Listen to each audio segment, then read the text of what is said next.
right. Welcome to Toe the Line. We got my man Coach Steve Williams here today.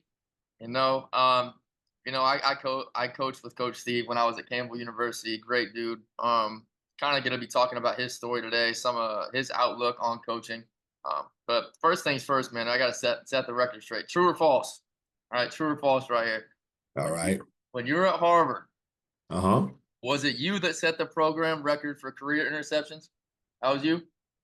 That was me. That is true. That was you, huh? Third, Yes, third, sir. All American third team selection, huh? That's you. Uh, few different teams. So first team All-American, Okay. AFCA, American Football Coaches Association, then things like third team, AP, and like second team Sports Network. But I had a good run. Seems like a lifetime ago. That's awesome, man. I love to hear it. And y'all won the championship that year too, huh? Ivy League champ. Yeah, yeah. '07 Ivy League champs. 8-2 overall, 7-0 in the league. We had a really good squad, man. Like my man Chris Bizzotti is the quarterback who, player of the year in the league, and then, went on to play in the NFL. Desmond Bryant played 8 years in the leagues, one of the D linemen. Brad Baggs was the captain, who was unanimous all league with me, another D lineman. Both of them played end. Um, Man, Corey Mazza, wide receivers, like second in program history in all receiving categories. That was me and him locked horns quite a bit. We had players like Sounds like y'all had Andrew. some moves. Yeah, man, Andrew Berry was the other corner, who's now the GM of the Browns, was like three-time all league, was all American when his career ended up. Doug Hewlett was the free safety, who kept me in line because I wasn't locked in to what the calls were coming from the sideline were. He was feeding me that info all the time. John Hopkins, the other safety. But we had guys, James Williams, an O-line who played in the league. It was a great squad, talented, but we were just really tight knit, Yeah, which is what what that's what led it to our takes, man. That's success. what it takes. 100%, man. 100%. We were obviously good teammates and good in the locker room, but boys, like lifelong relationships came from that. And when you build those relationships within a team, within a locker room, within a program, within an organization, man, that stuff just shows on the field. Yeah, sure, man. And because times are going to get tough, right? Inevitably. That's the game, that's life. And when you have those people to lean on, when your teammates are going to be accountable, which forces you to be accountable, when the criticisms aren't personal, because everybody's just about being the best and achieving this goal that you all put the work into. Um, it's truly iron sharpening iron, brought out the best out of everybody, and you knew that people genuinely had your back, and it made you want to put your best foot forward, and that allowed us to have the success that we did. Yeah. Man, I could say the same when I was at Laverne. Being able to have that true brotherhood connection, man. That's what it's all about. Knowing that guy's got your back next to you, no matter what goes down. You could be down 21 zip at halftime, man. You got a whole nother half to play. As long as you got dudes that are riding with you, let's go. That's That's awesome. it. All right, That's man. it. Taking a step back from Harvard, dude. What made you want to become a football coach? What's Mm. the story here with it, man? Um, it started a long time ago. I've played football since I was 5, organized football. Back, when I was in Ohio in my early childhood days, and for the Fairborn Weehawks, and the head coach, a guy named Bill Engel, who I still keep in touch with, who was just a fantastic human being. The OC was Danny Howard, may he rest in peace, and my best friend at the time, dad. Greg McDuffie Sr., one of the coaches, Mark Stinson, all these guys, man. Um, they were like my dad because my dad wasn't around. And, when I started playing, I was just a soft little kid, crying all the time, no toughness. I'm not even talking about like a tough guy in a physical sense of fighting, just no, the mental fortitude. Like, obviously, we were kids, but um, I had a lot of growing up to do. And those men, and they were our coaches from, I started at 5 in first grade all the way through sixth grade, our whole, Pee Wee football career before we went to the middle school. They were our coaches every year. And, they helped raise me. I grew up with my mom and my grandma, but there was no male presence. My dad was never around, and those guys were. And I remembered as I was going through my career playing and figuring out what I wanted to do after college, I remembered the impact, coaches had on me throughout my life, starting way back then in Fairborn, Ohio. And I knew that was my way of giving back. That was my mission, my ministry, what I could provide for this world, in my small doses. Yeah. And so coaching was just a natural thing. It just always felt right, always fit. Oh man, I can definitely level with that. I mean, dude, like having these father figures, pour into you, man. And now you're at the level where you're at now, being able to do the same for other kids, from all different walks of life. And that's truly what it's all about, man. I really believe that. Um, Talk about some of the stops that you've had in your coaching journey and Mhm. how those places have shaped you to be who you are today.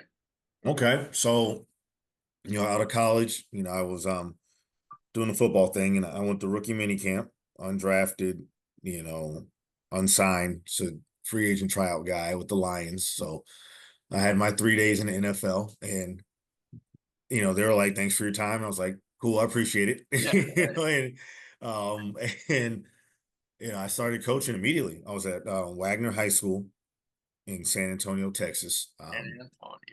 Yeah, which I consider home. My parents still live there. And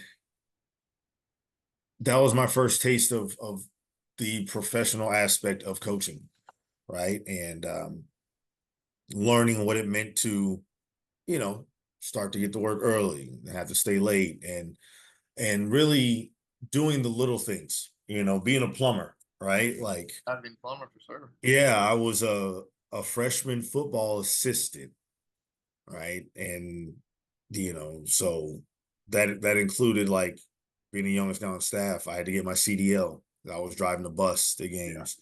Mhm. That meant Doing the doing the laundry, right? laundry. Yep. Hand Yeah, laundry for the freshman JV and varsity.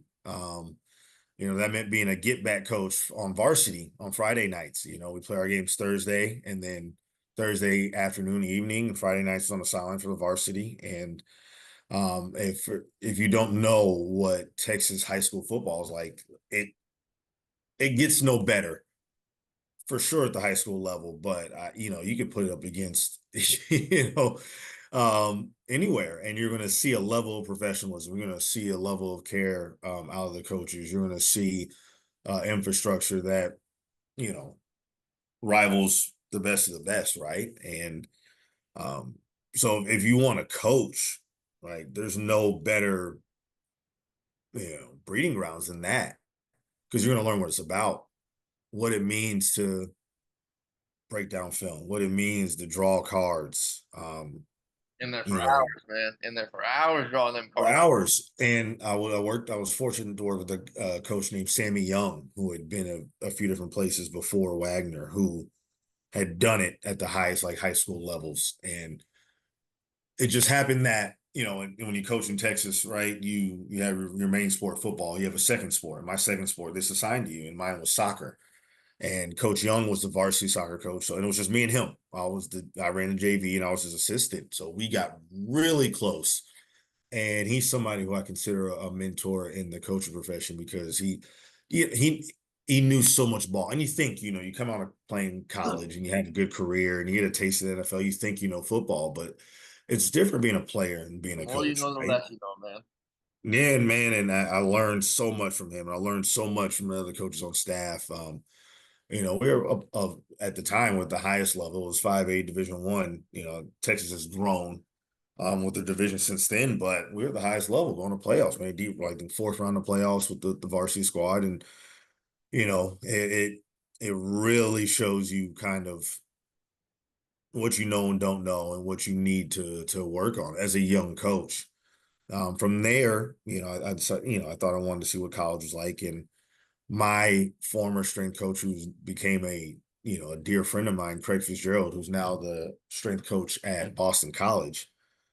He left Harvard, he went to South Carolina, and he had an opportunity for me. So I went to South Carolina as a strength and conditioning grad assistant. Any way to get in Yeah. the door, man.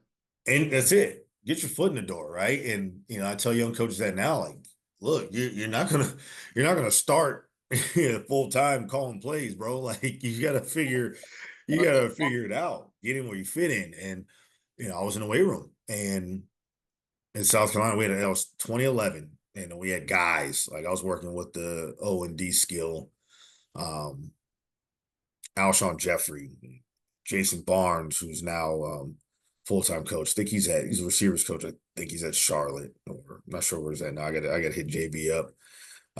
But seeing his ascension in see where JB's at now. Um, Stephon Gilmore, right? DJ Swearinger, like guys, like dudes, Ace Sanders. We had some players, right? Marcus Lattimore, and you get in, and it's SEC football. I mean, it's an 11-win team we end up having, and it was an experience. Oh, I'm trying to see where Jason Barnes is, so I don't misquote it, man. You're all good. Where's JB at now?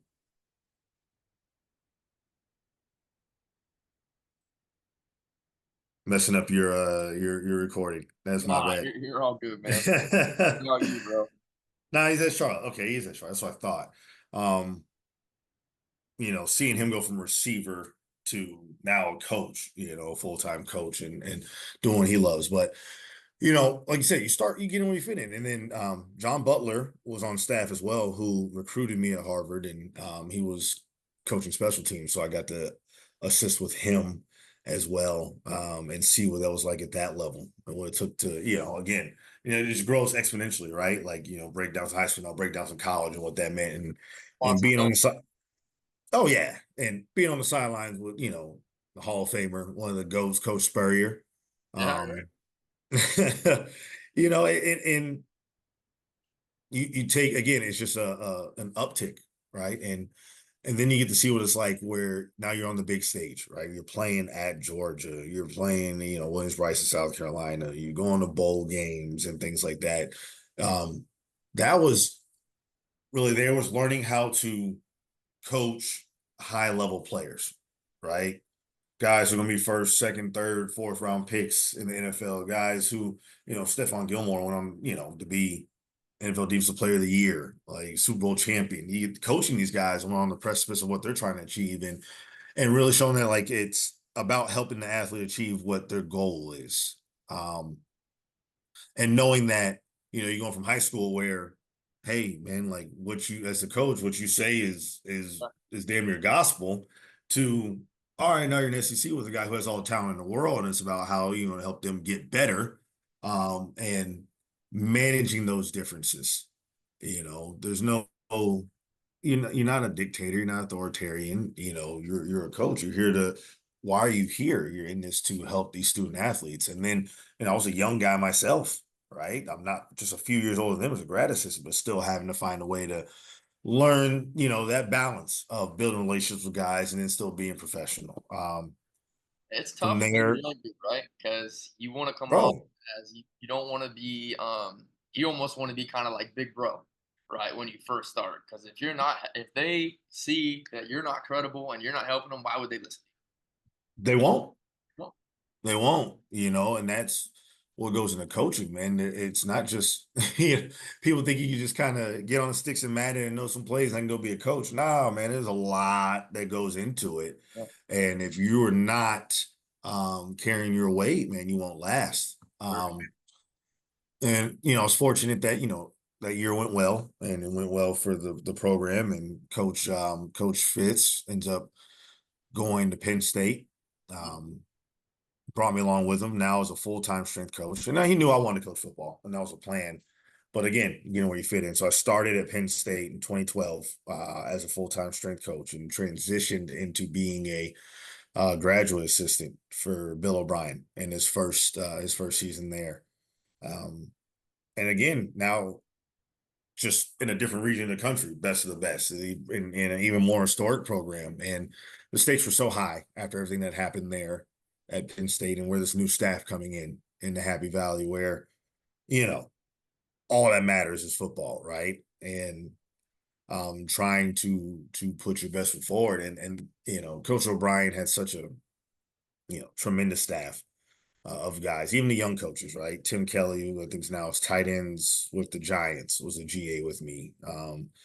Who's been an OC in the NFL. Zach Etheridge, who's the DB's at Houston, who played at Auburn, coached at Auburn, now back coaching at Houston, was a GA with me.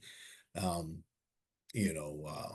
Will Wyndham, who's now I think the OC at Boston College with Coach O'Brien. Like they're just such talented guys on the staff. And that was just the young coaches. Yeah. That's let alone the full-time guys, the Charles Londons, John Butler, John Strollos, all those guys that were Matt McWhorter, who, really, again, you talk about people pouring into you and you're still trying to figure out and learn what you what you know and what you don't know, and let alone the players. I worked under Stan Hickson with the wide receivers. And we're coaching, Allen Robinson when he blows up, Mhm. his redshirt freshman year. And I mean, two-time Big Ten receiver of the year, second round draft pick, great NFL career. Awesome, awesome, awesome dude. I want to say kid. He's not anymore, grown man. You do them as a Awesome kid dude. time, Yeah, man. Matt McGloin, Silas Reds, the Mike Maudis, the Gerald Hodges. I mean, there's so many guys. And again, it's again like South Carolina. Like, what are you providing to these dudes? to help them get better. To help them. There's so many guys. Jordan Hill, who's now back coaching, played and won Super Bowls, things like that. There's so many guys, right? Um, and again, that's a continuation of South Carolina. You just continue to grow and to learn and what high stakes football really is, Yeah. and you learn that everything matters, right? What you do on and off the field matters. And you start to learn who you are, right? Like you start to learn, who you find your voice as a coach. And I think that's kind of where I started to.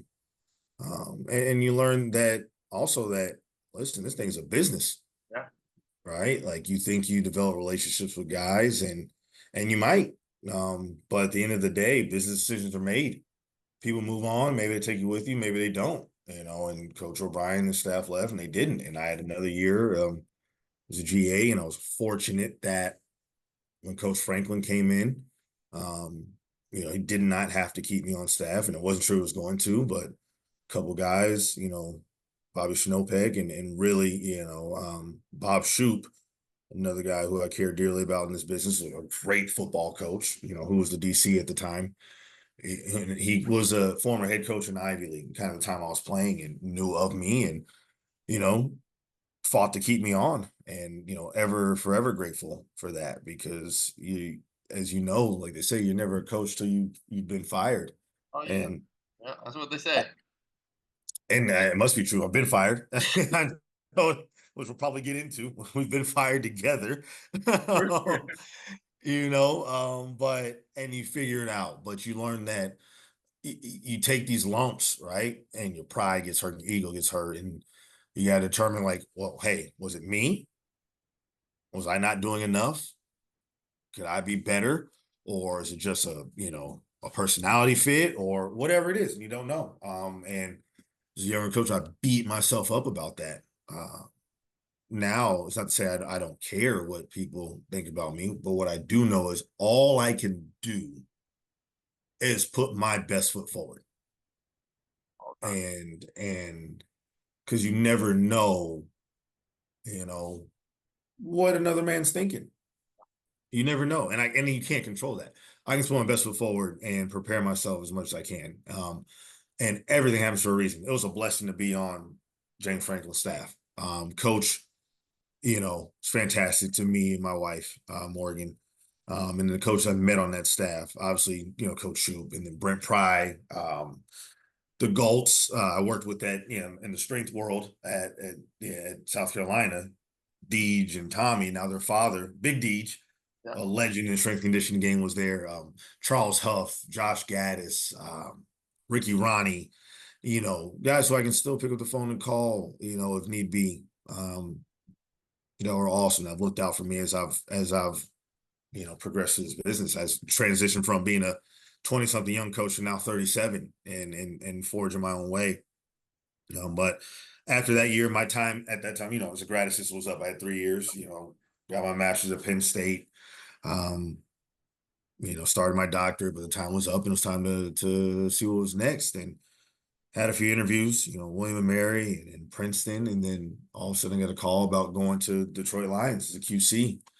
Um, and everybody's like, if you get the opportunity, you got to go. And I tell people now, if you get the opportunity to coach in the NFL, you need to take it just to see what it's like and determine for yourself if you like it or not. And spent 4 years as a quality control coach with the Detroit Lions, working with defense and special teams, most specifically with the secondary. 3 years under Coach Caldwell and one under Coach Patricia. And now there's nothing I think I'll go through in the world of coaching. I don't think I'm prepared for it because of my time there. If you think football, man, you go spend some time in an NFL staff room and you'll realize like, no, I don't know a thing. I learned more about football in those 4 years than I probably at any other point in my life. And I'm forever grateful for that. And I met some great coaches, Tony Oden and Alan Williams and Terrell Austin, who were the secondary coaches. And then the defensive coordinator really took me under the wing and really, really gave me some hard truths, man, because I was, at hard times. I didn't know what it was like to be in the office at 6 and not leave till 10 and grind like the entire time. Right. And you think you're doing a good job and you're not. And that's hard for people to face. And again, your ego and your pride are tested to the point now where I don't I have sense of self and I have pride in the work that I do, but ego and pride in the sense of self-importance, no, because they weren't those men weren't criticizing me. They were criticizing my work. And if my work wasn't up to par, it wasn't up to par. Not Because at the end personal of the day, opinion, right? yeah, what I did, my job, they needed me to do my job to do theirs. And they need to do their job for the players to win. And you talk about the ultimate business. If you think major high school football or major college football is a business, you have no idea until you get to the NFL, where that's all that matters, right? And I owe those men a great debt of gratitude for always pouring into me and working with me when I probably didn't even deserve it at times. And always telling me the truth, you know. And there's some guys I still keep in touch with. Bill Sheridan was the linebackers coach who, I still keep in touch with. He still checks in on me, man. Chris Kasurik was a D-line coach. And these guys who have gone on to do fantastic things because, again, you talk about, being fired. Coach Caldwell was let go after my third year there, and then you got to figure out what's next. I had to re-interview for my job. I was still under contract, but, they could easily, Coach Patricia could have let me go and just paid out my contract, but I had spent a year with him. One of the best football minds I've been around. Got to work with him, Al Golden, Paul Pasqualoni, Bo Davis. I mean, these are names in college and professional football, right? These are guys who've done it at the levels that I think everybody who gets in the game wants to do it at. And I guess when yeah, it's it's crazy when you're looking at it from the outside perspective.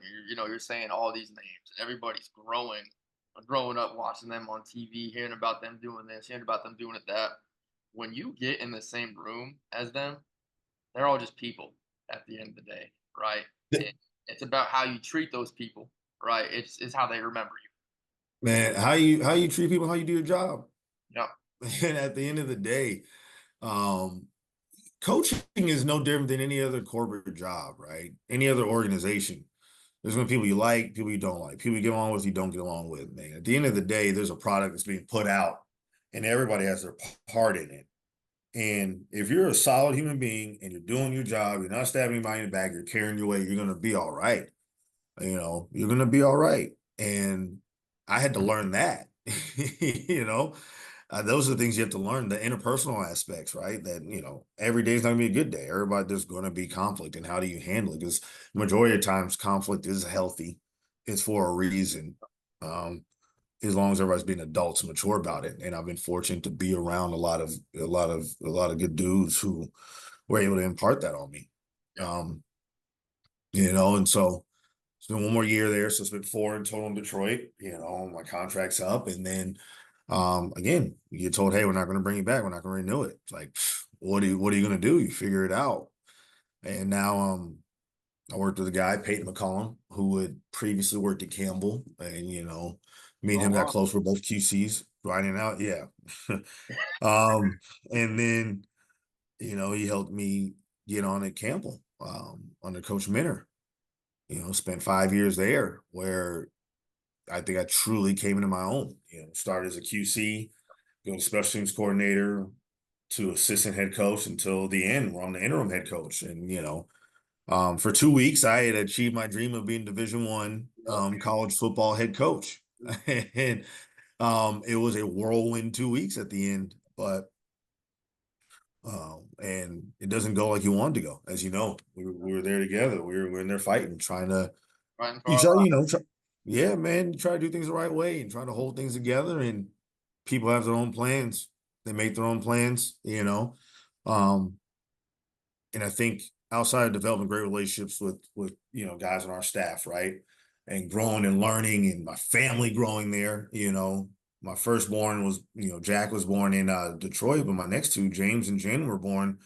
My two youngest boys were born in North Carolina, man. Your family grows, you survive a pandemic, you win some games, you lose some games, you really you meet good people in this business, the guys that you're always going to stay in touch with and want to work with, and guys like yourself. But then you learn a hard truth. I mean, this thing, coaching is also, it's not a meritocracy. It's not. I know the people that I was on staff with. I know the work that we did. I also know some things that went on behind the scenes. That's the higher up you get in the business and in the profession, the more you kind of get removed from football, but the more you see of the business, you know. Um, and people make decisions they want to make. Yep. And people will tell you things to your face, and you want to believe it's not always the case, and that's fine. That's fine. Because like I said, now I got to the point God where I had other know that plans for you, man. that's it. That's it. And it leads you to where you're supposed to go. 100%. I was not supposed to be the permanent full-time head coach of Campbell. I was supposed to be the assistant head coach and special teams coordinator and wide receivers coach at Harvard. The alma And mater. alma mater, man, and I'm back home and I could not be happier. Yeah. Speak Um, speak on that about what that means for, you kinda coming back home. You and your family, the obviously the career you had there, and then everything kinda just surrounding you, God placing you in the spot for the homecoming, man. Talk about. right. It's we'll never, God works in mysterious ways, and we'll never understand. It's not our job to understand it. It's our job to, be thankful and grateful and appreciate and accept. Um, that his will be done. And that's where we are now. I get to, you know, I worked hard. My parents worked hard, my mother and grandmother, and I worked hard to be able to go to Harvard. And it truly is going there and playing football there and getting, education there, graduating from there is a life-changing experience. And now to be home, um, and I can take my sons to the field I played on and the building that, my field house and my pictures on the wall, and I can show them that and they can see what I've done. Yeah, it doesn't really matter to them. They don't know. They're young, 5, 4, and 3, right? But um, Dude, it's a full circle moment, man. it's full circle, and it was a thing that I never thought was feasible or possible. Harvard seemed like a foreign world, a fantasy when I was coming out of Texas, right? And to me, it's a testament that truly anything is possible, Yeah, anything is achievable. Um, and it doesn't mean that, hey, if you just work hard, it's going to happen. No, but it does mean it helps. yeah. And you can put yourself in that position and then to be ready for that call when it happens. And now I can show that to my sons as they get older, as we're here. of the life that they can achieve, man, because it's allowed me to provide a life for my wife and kids. And now it allows me to provide that same access and experience to guys in recruiting. I'm able to sit in a room with my players that I coach, and look, I did made a bunch of mistakes when I was at school, right? And I can be like, hey, don't do this. Yeah. Not because I'm your mom or your daddy, no, bro. I'm telling you this because I did it and it did not go well. And you're going down that path, and I'm trying to keep you from experiencing my heartaches and my headaches. Just don't do it. You can do any other thing, or you can not listen to me. I'm just letting you know I did that. Like Jay-Z said, man, Hov did that, man. So hopefully you don't have to go through that. Like, just don't do that. I can guide you, because I've been here, man. I've been in that locker room. I've been in those meeting rooms. I've been on that field. I've walked out that tunnel, man. I've played on this stage, man. I'm trying to let you know, and it's something I do not take lightly, man. Because again, Harvard changed my life. And to be able to potentially do that for other guys, the guys currently in the building and the guys that we're recruiting, you know, is something I do not take lightly. It means the absolute world to me. That's awesome, man. Well, I know I know you kind of got a taste of it at Campbell. Being in the head seat, man. I know it's just a matter of time for you. But I guess I wanted to ask you for whenever you do get in that position, Hmm? what are some traits that you look for in coaches when hiring somebody under you or developing a staff? Yeah. I look for self-starters. Um, One, I really was not one. I wasn't a self-starter. And that was some of the criticism I got as a young coach, right? Um, I look for guys that are willing to do anything, you know, to help the program. Another knock on me because, I thought, oh, it's my son. What's up? I want to watch Becky on the movie. Okay, mom's about to come in. You go and wait for her. She's coming, all right? I still okay, okay, I'm sorry. Okay. That's my oldest. That's Jack. Love it. No, like I look for I look for guys who are willing to do anything to help the program, man. Because again, as a GA, I know a lot of my faults as a GA is I thought that I was ready to be a coach, a full-time coach. And so a lot of the work that was involved in being a GA, being a young coach, honestly, I thought I was above some of that, which you're not, man. You're not. So I'm looking for guys who are willing to do anything to help the program, right? Because we're all working towards the same goal. Um, No job is too small. no job is too small. I'm looking for, obviously you look for competency. Um, you look for competency in the football sense, right? But even that can be taught. That's like any job you get on. Like there's gonna be on the job training. There's gonna be things that you learn, and nobody ever knows it all. And nobody should ever stop learning, right? Um, so to see that, I look for loyalty, and not like to me like you gotta do whatever I say or do or anything like that, but to the program. Loyalty to the Because program. even when I'm a head coach one day, it's not my team, right? It's not my program, right? It's everybody's. It's everybody's. And people have to be geared toward that mission. And if I can see that, if I'm interviewing somebody like, yeah, you're about this, about what we're all doing, we're all being aligned, great, right? And I look for guys who have the ability to relate to people of all walks of life, because I think football of all sports is like the greatest reflection of life. I don't think there's any other sport where there's a role for everybody, right? Every body type, every skill set, every bit of athleticism, right? The left tackle is gonna be different than the kicker, right? The quarterback is gonna be different from the linebacker. And I mean, that's life. We all have, these God-given gifts and traits and abilities that all have a positive impact and influence on society, and they all contribute.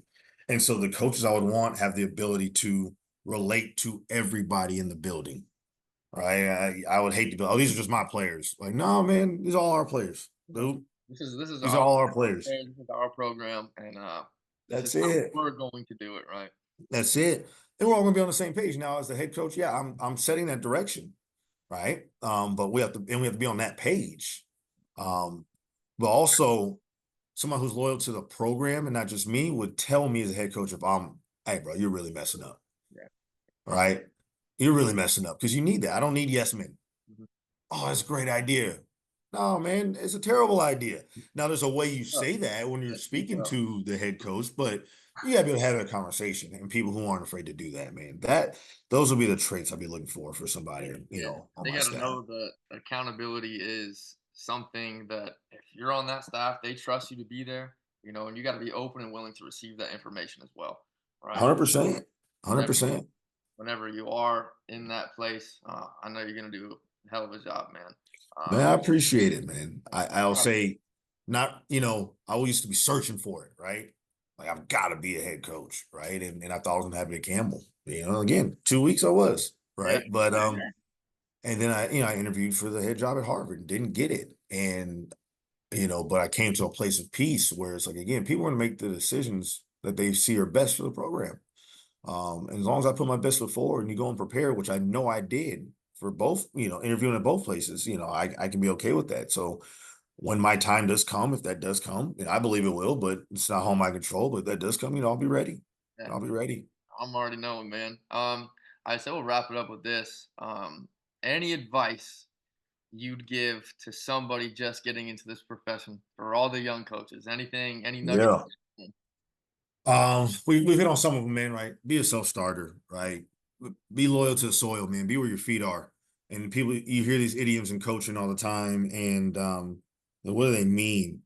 Right? It's easy to look towards the next thing, but you lose sight of what you're supposed to be doing in that time and place when you're so focused on looking towards the next thing. So really be loyal to the soil, man. Be where your feet are, man, and that'll take you a long way. Just be solid. Be a solid human first and foremost. Don't lie, don't cheat, don't steal, don't backstab, don't do anything like that to try to climb the ladder, man, because Yeah, that's going to hurt you in the long run. gonna catch up to you at some point in time. That short-term gain you think you get is going to hurt you long because what the young coach need to know is this profession is small, Yeah, right? And you never know when you're going to come back across that person again, or even more common, who that person knows and who they talk to. yeah, Um, that and one thing I was really bad about, man, don't be afraid to ask questions.